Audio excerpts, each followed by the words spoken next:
Hello friends, നമ്മളിന്നേ അതിരപ്പള്ളിക്ക് വെറുതെ പോയതാണ്. എല്ലാ കൊല്ലവും മഴ പെയ്യുമ്പോൾ വിചാരിക്കുന്നു അതിരപ്പള്ളി വരെ പോകണമെന്ന്.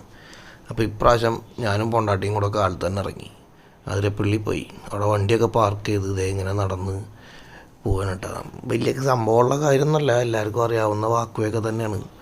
അപ്പോൾ ഞാൻ ജസ്റ്റ് നല്ല മഴയൊക്കെ ഉള്ളതല്ലേ, അപ്പോൾ ഒന്ന് എപ്പോഴും വിചാരിക്കും നല്ല മഴ പെയ്യുമ്പോൾ നല്ല വെള്ളം കുത്തി ഒലിക്കണത് കാണാൻ വേണ്ടി പോകണമെന്നൊക്കെ. അപ്പോൾ ഇപ്രാവശ്യം ഒന്ന് ഇറങ്ങി.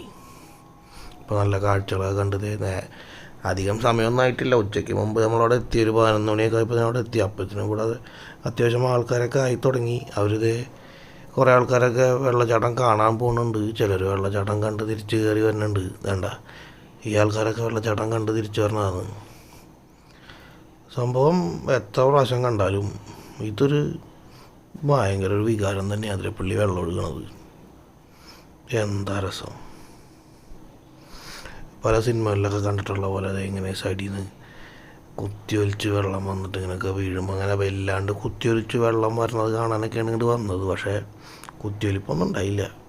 ആ കാണുന്ന ഷെഡ്, അതാണ് വൈറലായിട്ടുള്ള ഷെഡ്. എങ്ങനെ വെള്ളം വന്നാലും എന്ത് വന്നാലും അത് അവിടെ തന്നെ അനങ്ങാണ്ട് നിൽക്കും. ഇത് വേണ്ട, വിചാരിച്ചത്രയും വെള്ളമൊന്നുമില്ല. ഫുള്ള് കവർ ചെയ്ത് ഒഴുകണത് കാണാനൊക്കെ ആയിട്ടാണ് വന്നത്. എന്തായാലും ഇവിടം വരെ വന്നതല്ലേ, ഒന്ന് താഴ്ത്തിറങ്ങി താഴ്ത്തുന്നുള്ള വ്യൂ ഒക്കെ കണ്ടിട്ട് പോവാം. താഴെ വന്നപ്പോൾ അതേ കംപ്ലീറ്റ് കയറ് കെട്ടിയിട്ടേക്കണം. അടുത്തേക്കൊന്നും പോകാൻ പറ്റണില്ല. കംപ്ലീറ്റ് ഫുള്ള് സെക്യൂരിറ്റി ഗാർഡ്സും. എന്തെങ്കിലും ആവട്ടെ, ഇങ്ങനെയെങ്കിലും കാണാൻ പറ്റില്ല. Thank you for watching. By.